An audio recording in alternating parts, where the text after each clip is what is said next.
All right, all right, all right, all right, all right. So everybody, my people in Manhattan, the Boogie Down Bronx, Queens, all in Staten Island, my homeborough Brooklyn. Back out with another video. And today, December 23rd, 2022, marks 50 years since arguably the greatest play in NFL history occurred. The play became known in NFL lore as the Immaculate Reception. It was a wild card playoff game played between the Oakland Raiders and the Pittsburgh Steelers on December 23rd, 1972. And it changed the NFL forever. It changed the Pittsburgh Steelers franchise forever.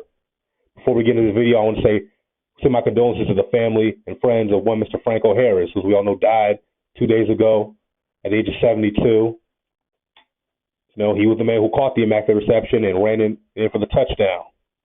Well, Franco Harris, 72. And this weekend, they're supposed to honor him by retiring his jersey number 32. And I believe the NFL Network is doing a football life on Franco Harris. I think it's airing tonight. So I'm going to be checking it out, get more in-depth into his life. To see him there, he is in the Hall of Fame in 1990. Franco Harris was a four-time Super Bowl champion, a Super Bowl MVP. At the time of his retirement, he was third all-time in rushing yards. I don't know where he is now. He's probably outside the top 10 now. I don't know. But rest in peace, Mr. Franco Harris. But anyway, let's get into this. Give a little backdrop. Okay? In 1970, the Pittsburgh Steelers drafted Terry Bradshaw and Mel Blount. In 1969, they drafted Mean Joe Green, number 75, and Elsie Greenwood in 1968. In 71, they drafted Dwight White and Artie Holmes, along with future Hall of Fame middle linebacker Jack Ham. Okay, on that Steelers team, they had veteran linebacker Andy Russell, and they were led by future Hall of Famer, the late great Chuck Noll. They had all the foundation for what would become the Steel Curtain in the mid-late 70s, but they weren't experienced yet. They weren't just ready yet. The Pittsburgh Steelers, for all you don't know, for the first 40 years of their existence, had, I believe, 5 winning seasons, 5 or 6 in total winning seasons in 40 years. In 40 total seasons, they had 6 winning seasons. Can you believe that? And that's incredible considering what they are today. I mean, they're pretty much the golden standard franchise in the National Football League. Okay, on the other side of the field that day, you had the Oakland Raiders, led by future Hall of Famer, the late great John Madden, and future Hall of Famer, quarterback, second-year stud Kenny the Snake Stabler, wide receivers Fred Biletnikoff and Cliff Branch, Gene Upshaw, Art Shell, Jim Otto, star linebacker Phil Villabiano, and the Soul Patrol secondary, led by Jack Tatum, the Assassin, Old Man Willie Brown, Skip Thomas, a.k.a. Dr. Death, and George Atkinson. RP to all these gentlemen except for George Atkinson. The Raiders and Steelers played each other in week 1 of that regular season in Old Three River Stadium. And I believe the Steelers won 34-28. I believe it was the final score, 34-28.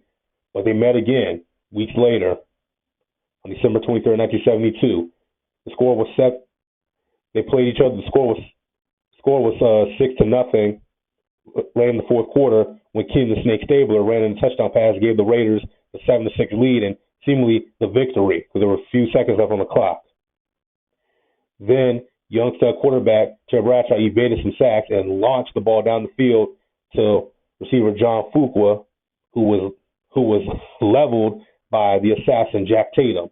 The ball deflected out of him, and into the hands of one Mr. Franco Harris. You see him there. He sees the ball. He dives for the ball. Now, this play is relatively controversial. Some say the ball hit the ground, so it should have been ruled incomplete. Look, we can debate that another day. We'll probably never know. Okay, you see Franco catching it out the air, scooping it up, and running it in for the score, giving the Steelers a 13-6 victory, and sending them to the divisional round where they lost to the eventual Super Bowl champion Miami Dolphins. See Franco celebrating with his teammates and fans.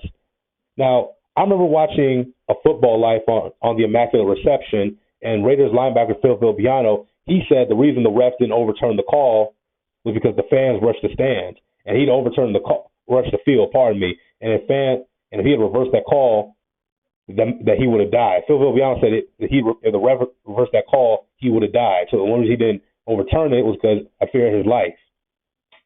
Kind of a crazy conspiracy when you think about it, but I guess there's some validity to that. But hey, we'll never know.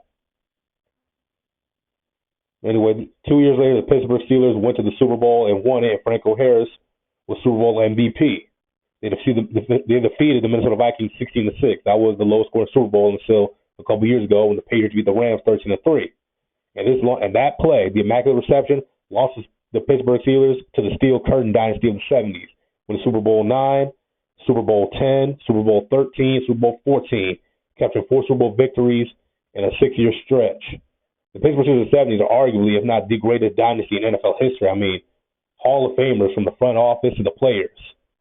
You know, Terry Bradshaw, Franco Harris, Mike Webster, the center, Lynn Swann, John Stallworth, Donnie Shell, Mel Blount, Jack Lambert, Jack Ham, you know, Joe Green. Some say L.C. Greenwood should be in the Hall of Fame. The head coach, Chuck Noll. I mean, everywhere you look is a Hall of Famer.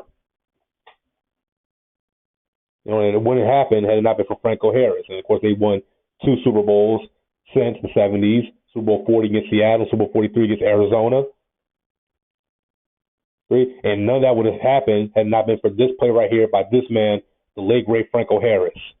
Now, happy 50th anniversary of the Immaculate Reception. I mean, me personally, people call it the greatest play in NFL history. I disagree, but, you know, I wouldn't necessarily argue with you. You know, of course, you have the Montana, the Clark, the catch.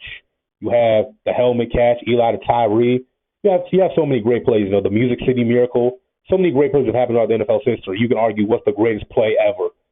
But I think most people would agree it's either the Immaculate Reception or the catch. Like, tell me what you guys think in the comment section down below. Happy 50th anniversary of the Steelers. And rest in peace, Mr. Franco Harris. What do you guys think is the greatest play in NFL history? Tell me in the comment section down below. I'm going to see you all.